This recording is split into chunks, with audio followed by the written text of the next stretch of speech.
Salam alaikum wa rahmatullahi wa barakatuh, j'espère que vous allez bien. Alors aujourd'hui, on va vous parler des dessous de l'industrie du Eid. Vol, mensonges, promesses manquées, fondateur inconnu. Nous sommes en compagnie d'un insider, mon mari, qui va nous dévoiler tout ce qu'il a vu sur le terrain. Salam alaikum tout le monde, c'est Fatih Laforgue, j'espère que vous allez bien. Alors, le but de la vidéo d'aujourd'hui, c'est vraiment de vous parler en détail des coulisses de l'organisation du Eid, du sacrifice du mouton, etc.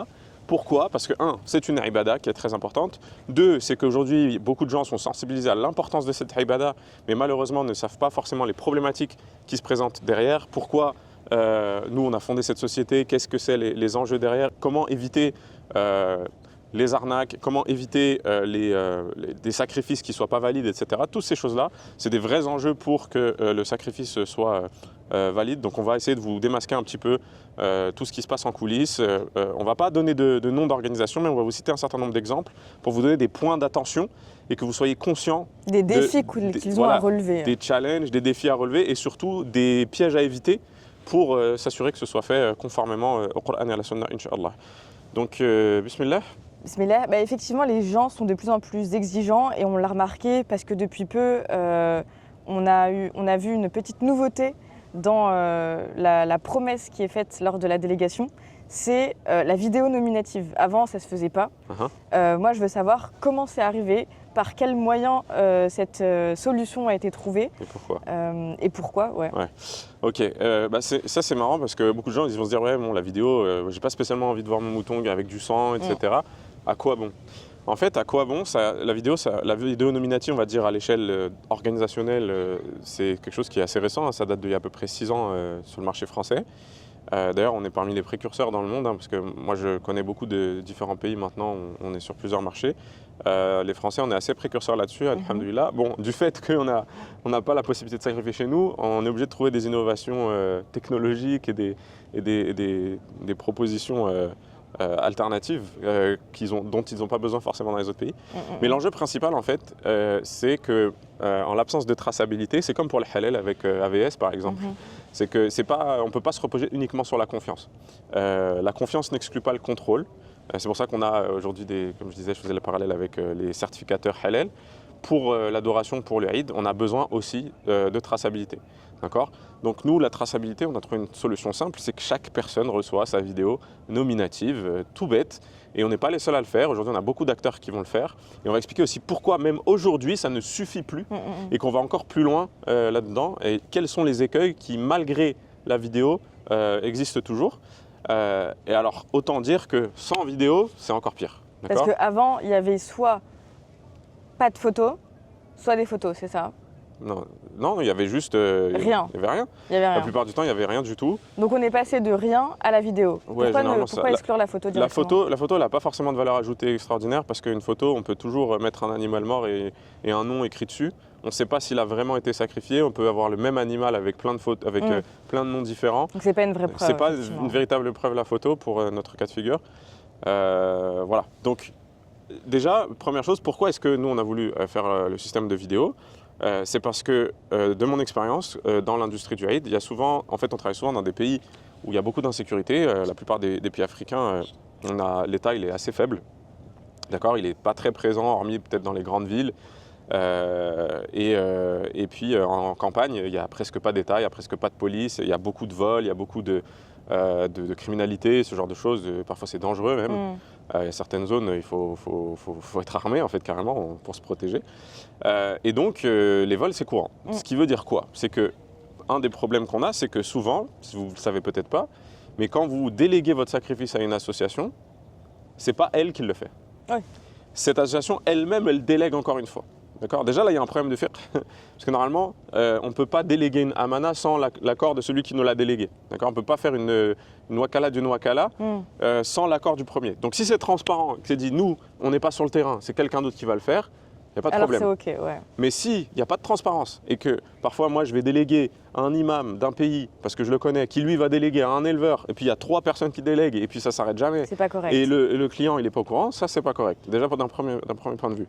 Deuxième chose, c'est que quand elles font ça, généralement, les organisations, pas toutes, hein, bien entendu, il y en a qui vont sur le terrain, mais les associations, quand elles font ça, par exemple, elles vont acheter 500 moutons, admettons. D'accord. Elles vont se dire, voilà, on a eu 500 commandes, on achète 500 moutons, tel village, on a quelqu'un qui va sacrifier tout ça. tant que tu n'as pas de preuves vidéo, tu n'as pas de preuves, tu n'es pas sur place, etc., c'est-à-dire que tu n'as pas de traçabilité, que ce soit visuel ou digital, il se peut que tu aies 100 moutons qui se fassent voler, tu ne sois même pas au courant. C'est-à-dire qu'au final, tu en as 400 qui sont sacrifiés. Et même parmi les 400, on peut aller encore plus loin, il y en a peut-être qui n'ont pas l'âge requis. Parce que parfois, ils achètent voilà, comme ça le troupeau entier et ils ne regardent pas la taille des moutons, comment ils sont, est-ce qu'ils sont dans l'âge minimum pour que le sacrifice soit valide. Et tu as des moutons qui sont sacrifiés en masse comme ça, et à la fin, ils disent c'est bon, on a fini le sacrifice. Et eux, ils vont dire à l'ordonnateur, c'est bon, quand ils répondent à l'ordonnateur, mais ils vont dire à l'ordonnateur, c'est bon, vous avez fait votre sacrifice. Mais ils ne savent même pas combien ils en ont fait. Ça se trouve, il y a 100 personnes qui ont donné leur argent, et au final, il ne s'est rien passé. Donc là, il y en a certains qui vont dire, oui, mais Allah, il accepte, Allah, il taqabbal. Et nous, on souhaite qu'il accepte, Allah, il taqabbal votre niya. Mais d'un point de vue de l'organisation, c'est irresponsable. Et ça, comment tu t'en es rendu compte de ça? Bah, en fait, Est-ce que toi-même, tu as vécu une expérience de ce type-là? Alors moi, j'étais au courant qu'il y avait toujours des écueils comme ça, des vols, des arnaques sur place, etc. Parfois, des éleveurs, ils fake le nombre de moutons, ou alors ils vendent le même troupeau à 2 associations. Ça existe, il y a plein d'histoires comme ça. Il y en a vraiment, tous les ans, il y a des problèmes. Avec tout le monde, hein, c'est général, c'est quand tu travailles dans des zones comme ça, c'est trop tentant pour certaines personnes de faire ce genre d'arnaque parce qu'en fait, ils n'ont jamais aucune conséquence. Du fait que, comme je disais, il n'y a pas de justice, il n'y a pas d'État, il n'y a pas de contraintes, il n'y a pas de problème. Donc voilà, donc ça arrive de manière très répétée. Mais moi, personnellement, j'en ai fait l'expérience l'année dernière dans un village où j'avais 500 moutons. Ok. J'avais 500 moutons et en fait, quand je reçois mes vidéos, je reçois à peu près 400 vidéos, un peu moins. Et du coup, moi, je les upload sur mon... Enfin, j'envoie les vidéos, je les upload sur mon site. Elles sont envoyées aux clients, etc. Et je vois qu'il en manque une centaine. Et je me dis, comment ça se fait? Je me dis, bon, le sacrificateur, l'imam que j'avais briefé, j'étais allé sur place, hein, ce village, je l'avais visité, j'avais rencontré l'éleveur, j'avais rencontré l'imam, l'équipe de la mosquée, je les avais briefés sur le process, etc. J'avais sélectionné même les moutons moi-même et tout avec mon équipe. Et ensuite, je suis allé dans un autre village. Lui, il a fait le sacrifice, il m'envoie les vidéos, et je vois qu'il en manque une centaine. D'accord? Donc je me dis, bon, il va sacrifier le 2e jour, parce qu'on a 3 ou 4 jours pour sacrifier, suivant les avis juridiques. Et en fait, le lendemain, je me dis qu'il allait sacrifier le lendemain, je l'appelle, je lui dis rien le 1er jour, le 2e jour, je l'appelle, je fais, tu m'envoies pas les 100 derniers? Et il me dit, bah, moi j'ai tout sacrifié. Je fais, comment ça? Il m'en manque une centaine. J'étais sûr que tous les moutons sont morts. Il me fait, oui. Et je lui dis, il te reste des feuilles avec les noms, etc. Il me fait, oui, on n'a pas compris pourquoi. En fait, c'est juste qu'il n'a pas compté. Il n'a pas compté, mais il n'avait plus de moutons. Ouais, parce que en vrai, c'est impossible de compter. Voilà. Lui, il avait la mission de sacrifier les moutons. C'était pas le vendeur, lui, c'était un imam avec son équipe et tout ça. Et en fait, je lui dis, bah écoute, va demander à l'éleveur. Il va demander à l'éleveur, et l'éleveur, il lui dit, bah ils sont morts de froid pendant la nuit. Donc on est le 2e jour après l'Aïd, donc le 1er jour de Ayam al-Tashriq. L'éleveur nous dit, ils sont morts de froid pendant la nuit, pendant la nuit. Moi, je me dis, attends, mais c'est quoi cette blague? Déjà, il sait pas, première chose, il s'est dit, c'est anecdotique, il y a 100 moutons qui disparaissent. C'est même pas c'est même pas nécessaire que je le dise, tu vois, genre, il nous l'a même pas dit. Il a fallu qu'on aille lui demander pour qu'il nous le dise. Et en plus, il nous sort une excuse, ils sont morts de froid dans un pays où même en hiver, il fait 10 degrés la nuit. C'est impossible. À la rigueur, si vraiment il avait fait froid, qu'il y avait vraiment des moutons morts de froid, il y en aurait eu 5 ou 10, il n'y en aurait pas eu 100. Ouais. D'accord? Donc là, on est à peu près sûr qu'on s'est fait voler soit par l'éleveur, soit que quelqu'un a volé l'éleveur. D'accord? Et donc, nous, on s'en est rendu compte parce qu'on avait les vidéos pour tracer, qu'on a upload nos vidéos, qu'on s'est rendu compte exactement combien il en manquait, quel nom il nous manquait. Et alhamdoulilah, on a pu rebondir, on a pu envoyer ces vidéos-là dans les 4 jours de sacrifice dans un autre village pour que ce soit, on va dire, rattrapé. Et on a tout fait à nos frais, bien entendu. Donc, on a eu des pertes, entre guillemets. On avait acheté des moutons qu'on a perdus. Mais Inch'Allah, c'est pas grave, on avait prévu du stock. Sans la technologie, c'est difficile de compter. Parce que. Non, mais même sans vidéo tout court. Ouais. Là, nous, on a la tech qui nous permet non seulement d'avoir la vidéo, de suivre, etc., de dénombrer, mais en plus de réagir extrêmement vite, de savoir les noms manquants et de les envoyer dans un autre village. Ça, c'est, je crois qu'à ma connaissance, personne ne fait ça.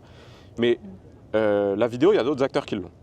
Eux, ils vont se rendre compte qu'il en manque 2 semaines, 3 semaines plus tard peut-être, quand ils ont envoyé toutes les vidéos. Voilà. C'est trop tard. C'est trop tard, ils ne peuvent plus sacrifier dans les 4 jours. Nous, on peut parce qu'on a l'envoi automatique de vidéos par l'IA, reconnaissance par l'IA. En quelques minutes, toutes mes vidéos, elles sont scannées et envoyées. Ça, c'est unique, enfin, de ma connaissance, peut-être qu'il y en a d'autres qui l'ont fait cette année, mais l'année dernière, on était les seuls.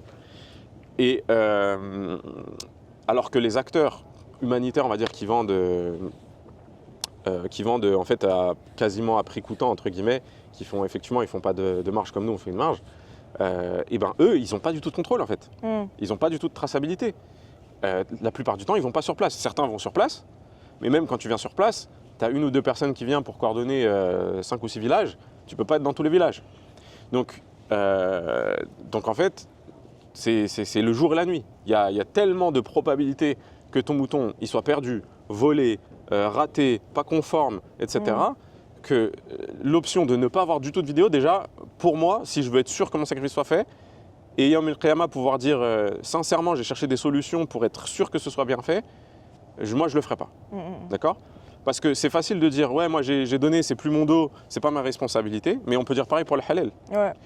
Pour le halal, pourquoi est-ce qu'aujourd'hui on fait confiance à des certificateurs ? Parce qu'on sait que dans l'industrie du halal en France, il y a eu beaucoup de fraudes. Il y a eu beaucoup de faux halal, il y a eu beaucoup de gens qui ne sont pas très regardants sur le halal. Parfois même on a des abattoirs, c'est pas des musulmans qui sacrifient, donc ça marche pas. Bah oui. Parfois c'est même, il y a eu des scandales où il y a des abattoirs de poulets où c'était un dictaphone qui disait Bismillah Allahu Akbar. Oh. Tu vois, des trucs comme ça. Donc Donc il y a eu plein de dingueries, c'est mashour, c'est connu, et donc du coup on sait que on peut pas juste dire ouais, tawakkaltu ala Allah, c'est bon, moi j'ai fait comme ça, et Allah il accepte. Non. Attache ta chamelle. Voilà, là on sait, on attache notre chamelle, on fait sabab pour s'assurer que c'est fait conformément au Coran et à la Sunna, que ce soit carré et que au moins, et s'assurer que notre propre sacrifice individuellement il a été fait. Voilà. Voilà, donc ça c'était la première chose sur vraiment la traçabilité et la transparence. Mais du coup, concernant le terrain. Ouais. Tu as dit que du coup, il y avait pas mal de choses, comment dire, d'informations qui circulaient, etc. et tout. Moi, j'en conclus, ce que j'en comprends, c'est que c'est un cercle fermé. Le monde du sacrifice du Aïd, j'ai l'impression que... Dans quel sens fermé ? J'ai l'impression que c'est un peu connecté, que vous avez les mêmes fournisseurs, que vous avez, on va dire, un peu un visu sur le travail. Et... ça, c'est un peu comme toute industrie. Quand tu es dans une industrie, que tu es spécialisé dans un truc, tu finis par connaître tes concurrents, tu finis par connaître un peu tous les fournisseurs, tu finis par et qu'est-ce que tu analyses, toi, quand tu vois tout ça ? Qu'est-ce que j'analyse ? C'est que déjà, j'ai beaucoup d'infos sur comment travaillent les autres. Je sais que tout le monde n'a pas la même rigueur. On a des organisations qui sont très bien, déjà. Ça, je le mets straight off the bat, tu vois. C'est hyper important de dire qu'il y a des organisations qui sont très bien. On n'est pas là pour tirer à balles réelles sur tout le monde. Alhamdoulilah, moi, je pense qu'il y a quand même des organisations de confiance, des gens qui ont la mas'oulia, qui ont la crainte d'Allah et qui font les choses bien. Et il y en a d'autres qui sont beaucoup plus gros doigts, on va dire, beaucoup plus négligentes et qui, je pense, le voient plus comme un truc, il faut faire du chiffre. Et c'est bien de faire du chiffre, mais je veux dire, c'est pas... la responsabilité doit passer avant, parce que voilà, on va être questionné sur. Et du coup, c'est quoi les défis auxquels du coup vous faites tous face à la même ? Déjà, premier défi, la vidéo elle est arrivée pour éviter qu'on ait des 20% du troupeau qui ne soit pas sacrifié. Sauf que maintenant qu'on a la vidéo, on a plus de traçabilité, mais ça n'évite pas, pour la plupart des gens, des organisations qui mettent plusieurs semaines à envoyer les vidéos, ça n'évite pas les ratés. Ça ne leur permet pas de rattraper les ratés. Donc ceux qui ont leurs vidéos, ils sont sereins, mais il y en a toujours qui, parmi les plus gros acteurs de l'industrie qui envoient des vidéos aujourd'hui que je connais, il y a encore des gens qui l'année dernière, alors que ça fait plusieurs années qu'ils existent, il y a encore des gens qui l'année dernière n'ont pas reçu de vidéo. On leur a dit on va vous rembourser parce que votre sacrifice, on n'a pas pu le faire. Donc il y a plusieurs solutions. Soit ils ont vendu plus que ce qu'ils avaient en stock, auquel cas vendre ce qu'on ne possède pas, en l'occurrence, surtout pour un mouton. C'est pas un produit standard, on ne parle pas de Be'er Salam ou un truc spécifique. C'est haram, tout simplement, tu ne peux pas vendre ce que tu ne possèdes pas. Nous, on possède les moutons on les a achetés. Il y a un risque. Ouais, on prend un risque. Et la preuve, c'est qu'on a des pertes et on est obligé parfois, pour une personne, avoir 2 moutons parce qu'il y en a un qui est mort, qui est malade, qui est boiteux ou je ne sais quoi, ou qui a été volé. Du coup, on est obligé de le remplacer par un autre. Donc, on a toujours de la marge.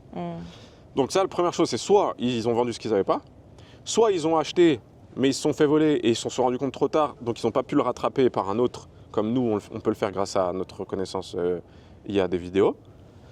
Soit, je sais pas, ils sont juste négligents, j'en sais rien. Mais en tout cas, le fait est qu'il y a des gens qui se sont dit, moi, je vais faire mon sacrifice. C'est qu'une fois dans l'année. Si c'est raté, c'est raté. Mais ce qui est intéressant, en fait, c'est qu'avec avec ces erreurs-là, il y a des retours clients. Il y a des retours clients qui, du coup, poussent les organisations ou les entreprises à s'améliorer et à être de plus en plus exigeants. Et moi, ce que je vois, c'est que les clients sont eux-mêmes en fait beaucoup plus regardants. ce qui disqualifie déjà d'office certaines associations, où il y a même certaines organisations qui décident finalement de se disqualifier elles-mêmes parce qu'elles sentent le poids de la mas'oulia, elles sentent le poids de la responsabilité. Oui, ça c'est hyper important que tu le dises. Et en fait, elles se rendent compte que leur capacité, elle est limitée, elle est capée, et qu'elle est capée potentiellement à un certain nombre ou à une certaine complexité logistique qui pousse finalement certains acteurs à se retirer de cette industrie tellement l'enjeu est grand. J'ai deux exemples en tête. Il y a une première organisation qui au début faisait des vidéos nominatives comme nous. Ouais. Et très vite, ils se sont rendus compte que c'était trop lourd logistiquement, c'était trop un enjeu complexe et ils ont décidé d'arrêter. Alors, initialement, ils ont fait des photos. Moi, j'ai pas compris l'intérêt de faire des photos et pas des vidéos. Ouais. C'est peut-être plus simple, logistiquement, j'en sais rien, mais en tout cas, c'est pas une preuve à la hauteur de la vidéo, parce que la vidéo, tu le vois vivant et mort, tu le vois être sacrifié, ton nom mentionné. Tu sais que c'est ton mouton, qu'on peut pas prendre 10 fois le même mouton en photo avec 10 images, avec 10 noms différents. Parce que ça existe, ça j'ai entendu, on m'a déjà dit qu'il y avait un cas où c'était arrivé. Ouais, tu m'avais dit une trentaine de moutons. Oui, je sais plus, une trentaine de moutons où en fait c'était une trentaine de clients ouais, non, sur un le mouton même pour mouton. une trentaine de noms. Je me suis dit, mais c'est quoi ce délire? C'est n'importe quoi. Donc ça, c'est pas l'association, c'est les gens sur place à qui on avait acheté les moutons qui ont fait ça, qui ont volé en fait. Et qu'ils ont trompé l'association. Qui ont trompé l'association. Okay. Mais voilà, parce que l'association ne contrôle pas, n'est pas très regardante, n'est pas sur place. Et comme certains consommateurs font confiance les yeux fermés aux SO, parce qu'on le dit encore une fois, la confiance n'exclut pas le contrôle, et ben on a des associations ou des organisations qui font confiance elles-mêmes. Et c'est une chaîne infinie. Et la confiance, là, n'exclut pas le contrôle. Donc c'est pas parce que tu as un fournisseur que tu ne veux pas aller sur place, que tu ne veux pas avoir des preuves de traçabilité qu'il l'a fait et tout ça. Donc on a une association qui déjà, ils avaient un peu rétropédalé sur la vidéo parce qu'ils se sont rendus compte que c'était trop compliqué, ils ont fait autrement. Ouais. Et là j'ai entendu dire qu'il y a une autre association qui est assez connue, c'est des chouyours, etc. Souvent c'est des gens de sciences derrière, des chouyours, des professeurs et tout ça, qui ont cette rigueur et cette crainte d'Allah, cette mas'oulia. Ceux qui craignent le plus Allah sont les ulama.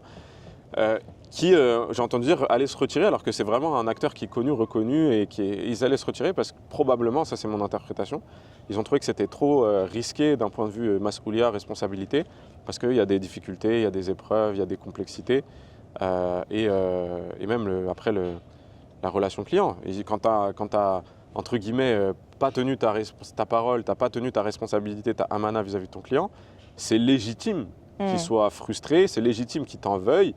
Et c'est dur à gérer l'après-vente quand c'est comme ça, les avis négatifs, parfois même il y a des gens… Et ça peut être fatal pour une industrie aussi saisonnière.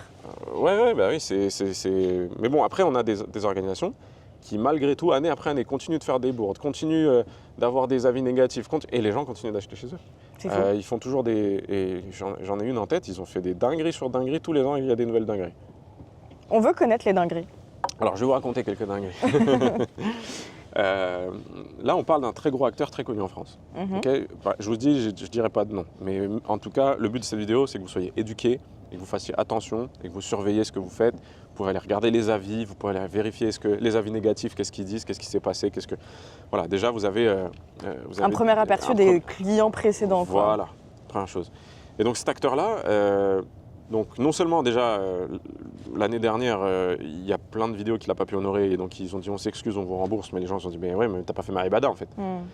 Donc ça c'est une première chose. Une deuxième chose c'est qu'il y a 2 ans ils ont sacrifié dans le nord de Madagascar, donc ça c'est très connu à Madagascar. On est à Madagascar en ce moment, je ne sais pas si ça se voit mais on est à Madagascar en ce moment sur place, on reste ici 2 mois, alhamdoulilah. Et du coup dans le nord de Madagascar à Majanga, dans la ville de Majanga, je ne sais pas s'ils ont rassemblé tous leurs moutons au même endroit ou s'ils avaient vraiment des très grosses quantités, qu'ils ont fait des gros batchs de plusieurs milliers. Mais en tout cas, dans cette ville, à Majanga, ils ont fait à peu près 3000 moutons. C'est énorme. C'est énorme. C'est 3000. Un mouton, ça nourrit 15 personnes. 3000 moutons, ça fait 45 000 personnes à nourrir. Donc si la ville de Majanga, elle fait 10 000, 20 000 habitants, tu as 2 fois trop de moutons en fait. Wow. D'accord ? Je ne sais pas combien c'est les habitants de Majanga. J'imagine qu'ils n'ont pas tous besoin de moutons. Peut-être qu'il y a plusieurs associations en plus de ça. Et ils transportent la viande ? Non, généralement, c'est les gens qui viennent la chercher en plus. Ils ne vont pas forcément la distribuer. Les gens, ils savent qu'il va y avoir un sacrifice à tel endroit. Ils se rassemblent, ils viennent chercher, etc. Il n'y a pas un système de transport de viande avec des camions réfrigérés. Ça arrive parfois, mais c'est très rare. Ouais. Mais souvent, c'est pas fait en centre-ville en plus. Ce qui fait que les gens, il faudrait qu'ils se déplacent à, je sais pas, 1 heure à pied. Il y en a qui le font parce qu'ici, les gens sont très pauvres. Ils gagnent 60 € par mois en moyenne. Mais donc généralement les sacrifices ça se fait en périphérie, donc les gens, faudrait que toute la ville se déplace en périphérie chercher son mouton. Ah, c'est chaud. C'est chaud. Et surtout quand tu fais des grosses quantités, il y a souvent des mouvements de foule, des blessés, des débordements, parfois même des morts. Moi on m'a dit qu'il y avait une ville là dans le sud, à Tuléar, une année ils ont fait ça en ville, il y a quelqu'un qui a fait ça en ville, une organisation qui a fait ça en ville, il y a eu des morts. Des morts pour Des récupérer mouvements de son foule, mouton. oui effectivement. Parce qu'il y avait beaucoup de gens au même endroit, des grosses foules, et ils se sont battus pour avoir à manger, avoir de la viande. Et ouais, il y a eu des morts. Donc en tout cas, voilà, ils ont fait 3000 au même endroit. Et en fait, c'est là ce qui est très choquant, c'est qu'ils en avaient tellement, c'était tellement inconscient dans la fois de 3000 au même endroit. Nous, on fait jamais plus de 500 au même endroit. Ok. Et déjà, c'est beaucoup, je trouve. Ouais. Mais 3000 au même endroit, et ils ont dû enterrer des carcasses. Ah, parce qu'il n'y avait pas assez de monde. Il n'y avait pas assez de monde pour récupérer. Donc gros gaspillage. Je répète, c'est un pays qui gagne 60 € par mois. Ça fait 2 € par jour. C'est-à-dire que la plupart du temps, les gens, ils ne mangent pas de viande. C'est hyper rare qu'ils mangent de la viande. Et en là, plus, il y a plein de clients, moi je sais que chez Corben, il y a plein de clients qui demandent à avoir la preuve que leur viande a été distribuée parce que ça fait partie de la. Alors ça, oui, la les sunna. distributions, nous, on ne les fait pas de manière individuelle. Bien entendu, on distribue dans du des coup, villages. là, en fait, finalement, pour cette association, c'était une asso. Oui, c'est une asso. Ouais. Pour cette association, il y a plein de clients qui ont payé pour une distribution qui n'aura pas eu lieu du coup. Mais il y a plein de problèmes. Ça, déjà, donc dans la promesse, normalement, c'est vidéo, sacrifice, distribution. Ouais. Il y a certains, ils n'ont pas fait le sacrifice ni la distribution. Il y a certains, ils n'ont pas fait la distribution. D'accord? Et il y a certains, peut-être, ils ont fait le sacrifice, mais il n'y a pas la vidéo, j'en sais rien. Tu vois? En tout cas, à la Koulihal, il y a des promesses qui ne sont pas tenues. Deuxième chose, c'est que souvent on a beaucoup de personnes qui travaillent sur l'Afrique de l'Est, donc Tanzanie, Kenya, Madagascar, parce qu'ici il y a beaucoup de moutons, ici les pays sont très pauvres, donc voilà, il y a beaucoup d'acteurs qui sont dans cette région-là, nous y compris. En fait, il y a souvent dans le marketing, et nous on a fait l'erreur une fois, mais depuis que je suis au courant, on ne l'a fait plus, on l'a corrigé, qu'Allah nous pardonne, mais c'est que dans le marketing, il y a distribuer les moutons dans un village musulman. C'est faux? Ben, c'est faux. Enfin, tu ne peux pas garantir que tu vas distribuer surtout des quantités pareilles qu'à des musulmans. Madagascar, il y a 20% de musulmans. La Tanzanie, on doit être proche des 30%. Kenya, peut-être pareil, 30-40%. C'est-à-dire qu'il y a une forte partie de la population et les gens sont très mélangés. Hein. C'est pas des villages de musulmans. Il y a des villages musulmans, okay. Mais quand on dit village, généralement, c'est 300 personnes. C'est-à-dire quand tu fais 15-20 moutons, ok. Mais quand tu en fais des par 500, généralement, c'est plus des bourgs, des petites villes. D'accord? Et les petites c'est vrai villes, que là, on a 2-3 villages à côté, il y a maximum 50 personnes. Ouais, non, villages... là, il y a 700 personnes dans ce village. Là, il y a 700 personnes? Ouais. Oh, mais incroyable! Parce qu'il est très étalé et tout. Oh, wow. C'est des petites maisons. Ok. Mais en fait, oui, généralement, ça se fait dans des petits bourgs, dans des petites villes où il y a 10 000, 20 000, 30 000 habitants. Ok. Et généralement, il n'y a pas plus de 50-60% de musulmans. Et au niveau de la distribution, ils ne s'engagent pas à exclure les non-musulmans, enfin, je veux dire... Non. Mais ce que je veux dire, c'est que dans le marketing, de dire on distribue à des musulmans, c'est mensonger. C'est faux, ouais. Parce que tu ne peux pas garantir. Donc effectivement, généralement, c'est organisé proche des mosquées, avec la communauté musulmane, avec les imams locaux, etc. Les musulmans en profitent en priorité parce que c'est organisé chez eux, dans leur quartier, proche de leur mosquée, tout ça. Évidemment. Mais aussi, évidemment, que quand tu fais 500 moutons, tu ne vas pas nourrir que les musulmans. Ici, il n'y a pas de frigo. Hein. Donc, les gens, il y a des gens de toute la ville qui viennent chercher leurs moutons. D'ailleurs, c'est une très bonne chose parce que c'est une vraie da'wa. C'est une cause de conversion. On a des villages entiers qui se convertissent à l'islam parce que les musulmans, ils viennent leur apporter des denrées en temps de famine, etc. Ça, c'est une histoire vraie. Hein. Des villages de 300 personnes qui se convertissent parce que les musulmans leur apportent à manger sans attendre rien en retour. Les gens sont choqués et se convertissent très facilement ici à Madagascar. Mashallah, tabarakallah. En tout cas, voilà. Ça, c'est pareil, un mensonge qui est très répandu. Et sinon, il y a autre chose, moi, que je déplore. C'est qu'on a de plus en plus d'organisations qui font ça. Parce qu'effectivement, c'est un business. Hein. Ouais. C'est intéressant, etc. Mais du coup, les organisations pullulent, que ce soit des entreprises ou des associations. Mais il y a un gros manque de transparence. Il y a plein d'associations, plein d'organisations. On ne sait pas qui c'est. Ouais. On ne sait pas qui est derrière. C'est vrai. C'est-à-dire que vous allez sur leur site web, vous voyez ni où ils sont, est-ce que c'est une asso ou un business, ni quelle est leur adresse, ni, je sais pas, ils n'ont pas de conditions générales de vente par exemple. ni qui est derrière. C'est-à-dire, c'est qui l'équipe Qui a fondé. qui a fondé. C'est-à-dire que eux, demain, ils font un gros hold-up, entre guillemets. Ils prennent, je sais pas, n'importe quoi, 500 moutons, et ils peuvent pas sacrifier la moitié, ou ils envoient pas la moitié des vidéos, etc. Personne, ils peuvent changer de site, changer de nom et repartir de plus belle l'année d'après, C'est vrai, ouais. avec Ouais. aucune conséquence.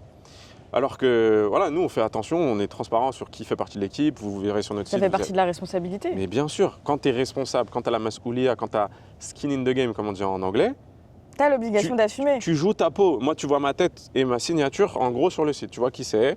Je suis le fondateur, je me cache pas, je suis là. Ouais, il y a un D'accord. accès direct, WhatsApp. Si demain je fais une bourde ou quoi mail, que ce soit, la qadar Allah, il nous arrive quelque chose, on a un problème avec un client, etc. on sait où te trouver. On sait où me trouver, on sait qui je suis, j'assume les conséquences. Ouais. D'accord. Je veux pas commencer à me cacher parce que je sais que si tu dois te cacher, c'est que tu as quelque chose à te reprocher. Je suis désolé. Moi, je trouve pas ça très très sérieux. Et Non. je parle des fondateurs. Hein. Parce que parfois, on a des organisations, les fondateurs, on sait pas du tout qui c'est. Et ils te montrent le stagiaire dans la vidéo, ils te montrent un influenceur dans la vidéo, mais Ouais. tu sais pas qui est derrière, qui À est responsable. l'initiative de Voilà. l'organisation. C'est le responsable qu'il faut, il faut savoir qui est derrière. Quoi. Oui. Ouais. Donc si je résume bien, là tu nous as fait, tu nous as fait un petit panorama des défis et des enjeux. Est-ce qu'il y en a d'autres déjà? Tu as dit transparence, tu as parlé du problème de la délégation, tu as parlé du problème du fait de ne pas avoir de preuve vidéo, du non-intérêt de recevoir, en fait, de payer un sacrifice sans avoir la preuve vidéo. Tu as parlé du gaspillage dans les villages. Des J'ai vols. parlé de la rapidité de traçabilité pour pouvoir rebondir s'il y a des problèmes. Voilà. Ouais. J'ai parlé aussi du coup du marketing mensonger ou approximatif et du manque de transparence sur qui sont les responsables. Et dans l'industrie, les gens, comment dire, les fournisseurs, les ulama, ces personnes-là, elles travaillent avec, j'imagine, par exemple, à Madagascar, il y a Jamiratul Ulama, tu vois.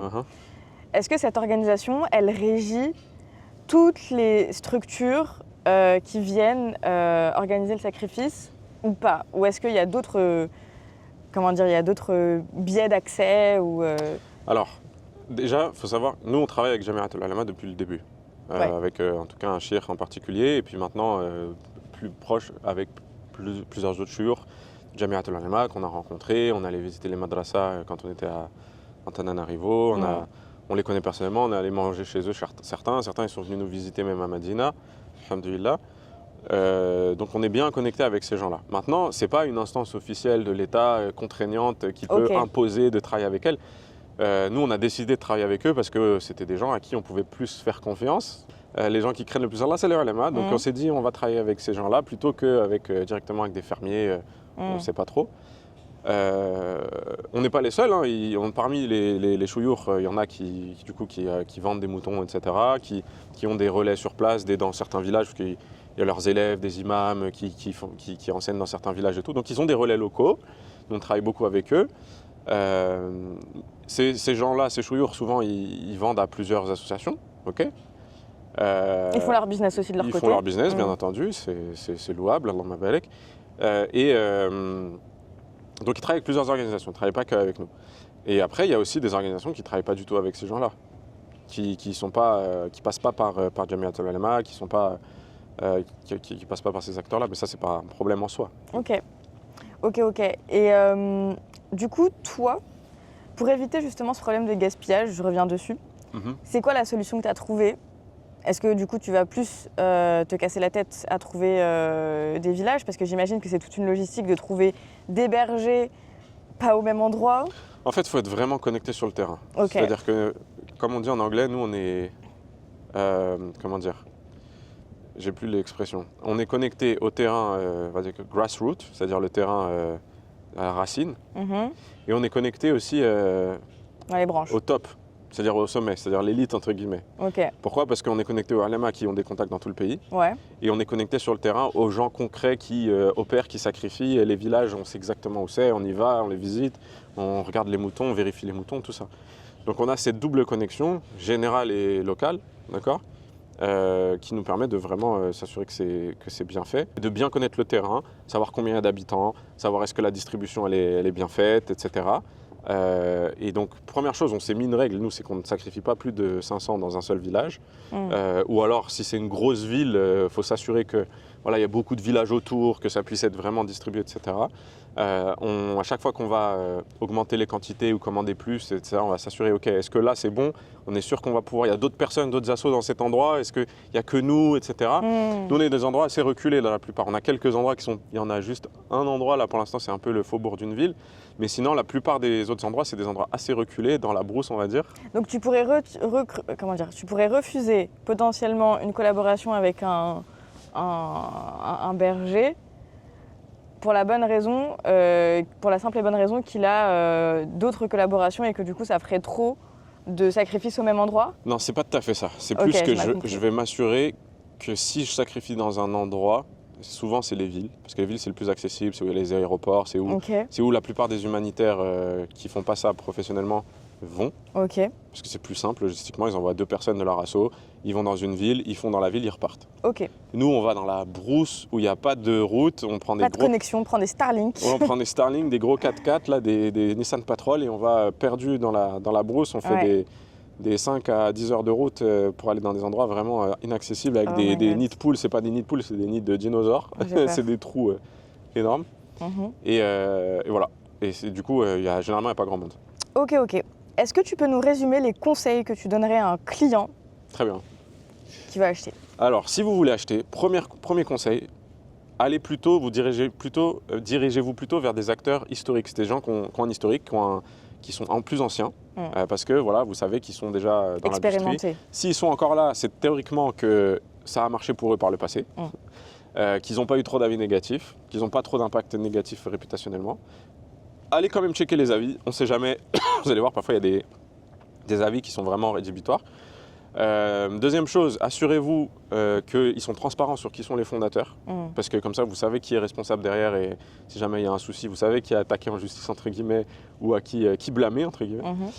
Troisième chose, méfiez-vous des messages marketing trop lisses, dans le sens où c'est des phrases toutes faites qui manquent de nuances, parce que généralement quand c'est gros doigt approximatif, c'est des gens qui ne savent pas vraiment ce qui se passe sur le terrain. Et approximation est souvent égale à mensonge. Inconsciemment, généralement, c'est pas volontaire. Le coup dans des villages musulmans, quand tu parles dans des pays où les musulmans ils sont minoritaires, reste à prouver. C'est douteux. Je dis pas que c'est impossible, c'est possible, mais ça reste à prouver. Okay. Même Majanga, là, on parlait de Majanga tout à l'heure, qui est dans le nord et qui est très peuplé et où il y a beaucoup de musulmans, parce que la côte nord de Madagascar a beaucoup de musulmans, historiquement, c'est pas que des musulmans. Il y a beaucoup de non-musulmans à Majanga. Voilà. Et donc ça, c'est déjà les premiers conseils. Évidemment, moi, je vous conseille de passer par quelqu'un qui fait des vidéos. Ok. Et puis, dernière chose, moi, je pense que la chose qui est unique et qu'on fait nous, et donc là, je vais vous conseiller de passer par Korban. Pour le coup, c'est un peu, je suis pas très neutre, je suis désolé. C'est que nous, on est capable d'envoyer les vidéos en quelques minutes après le sacrifice, enfin, du moins après qu'on ait reçu les vidéos de nos différentes équipes. Ce qui nous permet de rebondir si jamais il y a un raté et de le refaire dans un autre village dans les 4 jours. Et ça, c'est vraiment important. Alors que nos concurrents, ils vont mettre, même s'ils envoient des vidéos, même s'ils sont scrupuleux, ils vont s'en rendre compte plusieurs jours, plusieurs semaines après. Ce sera trop tard. Risque de tomber, Ce sera trop tard pour rattraper votre sacrifice raté. Et du coup, en une phrase, c'est quoi la fameuse promesse de Korban?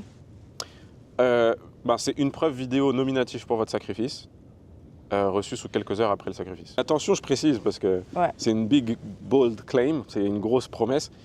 J'ai dit quelques heures après le sacrifice, j'ai pas dit quelques heures après la Salat el-Aïd, parce que les sacrifices peuvent durer jusqu'à 4 jours, parce qu'on a beaucoup de moutons, on se déplace dans les villages, etc. Donc il y a 4 jours de sacrifice, Yom el-Aïd, et les 3 Ayam et-Tashriq. Donc dans ces 4 jours-là, on peut sacrifier. Donc c'est possible que ce soit quelques heures après le 4e jour. Voilà, mais quand même, c'est extrêmement rapide par rapport à ce que fait la concurrence. Donc voilà, pour commander, vous avez le lien. Faites vite, parce que les stocks sont limités. Ouais. And that's it. Et d'ailleurs, c'est beaucoup plus facile pour nous à organiser et pas avoir on a beaucoup moins de risques, beaucoup moins d'ennuis si vous réservez longtemps à l'avance. Beaucoup de gens réservent la veille pour le lendemain. Donc ça, c'est un peu tricky pour nous, c'est un peu plus compliqué, mais alhamdoulilah, on s'adapte.